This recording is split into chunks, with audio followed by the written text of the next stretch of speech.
Et nous sommes toujours en direct de la foire aux moutons, donc il fait de plus en plus chaud, il y a de plus en plus de monde. C'est vraiment un beau moment et c'est un moment vraiment emblématique pour la vie de Servoz. Donc là je suis en compagnie de Nicolas Évrard, son maire. Voilà, on a servi l'apéritif offert par la municipalité et c'est vrai que moi je suis ébahie de voir tout ce monde et puis vraiment c'est vivant quoi, c'est pas un moment qui célèbre une tradition d'autrefois, c'est vraiment un moment vivant et donc pourquoi c'est important pour Servoz de participer à cet événement, la foire aux moutons ? C'est essentiel pour Servoz parce qu'en fait Servoz c'est à la fois un village qui est un des premiers lieux d'habitation de la vallée de Chamonix, donc il y a des habitants finalement ici depuis des siècles, des millénaires. Il y a une vieille histoire effectivement qui est pour beaucoup une histoire pastorale, agro-pastorale, mais aujourd'hui c'est un village qui vit. C'est 1200 habitants à l'année, c'est avec le lac et la plaine Saint-Jean près de 2000 habitants, donc partagés entre les Ouches et Servoz. Et donc il y a plein de gens de tous les horizons, des gens qui n'ont pas bougé là depuis des siècles et des siècles, des familles qui sont là, et puis des jeunes, des jeunes et des moins jeunes qui arrivent. Donc ce moment de la foire aux moutons, c'est un moment de partage. C'est un moment où ceux qui sont plus dans la tradition, qui ont envie de se souvenir comment c'était quand ils étaient enfants, sont heureux. Parce qu'ils revoient des choses qui leur rappellent comment quand ils étaient gamins et tout, et ça c'est très très chouette. Et, puis des gestes avec le filage de la laine.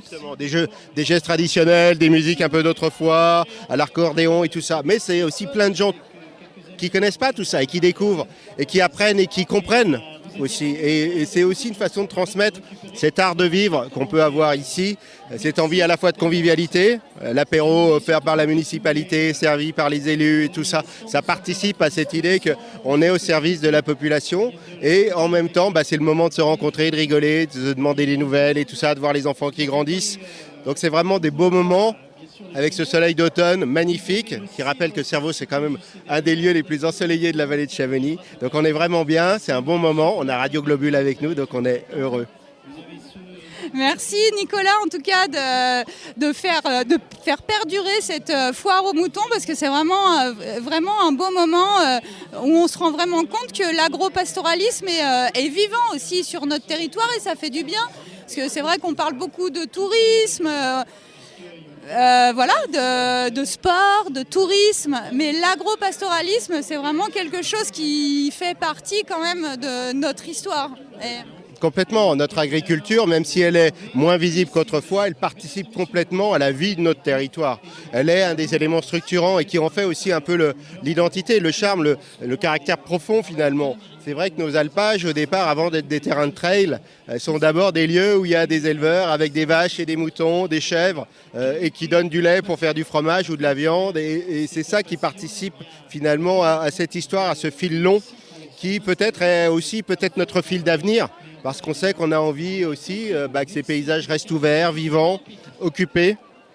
Même si maintenant il y a le loup, eh bien ça n'empêche qu'on veut continuer à vivre avec ces territoires d'altitude et qui ne sont pas que des terrains de jeu, ils sont aussi des terrains de travail, d'engagement. Parce que le travail d'éleveur aujourd'hui, c'est d'abord un engagement, une passion. Et puis après, c'est un petit peu une économie, mais elle reste encore un peu faible. Et on travaille, on voudrait qu'elle soit justement un peu mieux valorisée et gagne un peu mieux leur vie. Parce que demain, peut-être qu'en faisant un peu plus de fromage, que leur viande soit un peu plus valorisée ou que la laine soit aussi favorise des productions locales de tissus, on pourrait peut-être leur permettre de gagner un peu mieux leur vie. Donc c'est un peu notre objectif global, mais surtout aujourd'hui, c'est de les mettre en avant. Parce que c'est eux qui ont fait ce territoire, ce paysage qu'on a. Tout à fait. Il y a combien d'éleveurs sur Servoz ? Moi, j'ai rencontré et discuté tout à l'heure avec Florence Alvetti. Ouais. Alors il y a Florent évidemment, il y a Marc, il y a les frères Cros qui ont une très très belle ferme avec des tarines magnifiques. Et puis il y a plusieurs, il y a aussi Zian Blondaz avec ses moutons aussi. Enfin voilà, il y a toute une palette d'éleveurs, soit des éleveurs à temps plein, soit d'autres qui sont souvent plus réactifs.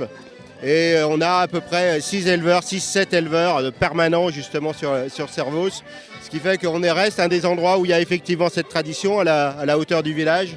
On a aussi l'avantage d'avoir des terrains qui ne sont pas trop construits sur le haut du village en raison d'un glissement de terrain qui est léger, qui est faible, mais qui empêche effectivement la construction. Donc on a encore pas mal de terrains de proximité. Et puis il y a l'alpage de Pormona et tout ce qu'il y a autour, qui avec Villy, Moued, Anterne et tout ça sont ces lieux au pied des Fises qui sont emblématiques justement du pastoralisme dans notre territoire.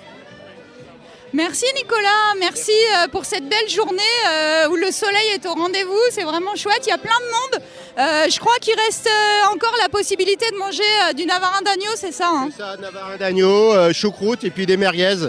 Donc tout le monde est encore bienvenu. Et puis bon, merci beaucoup Jessica. Merci. À bientôt. À bientôt.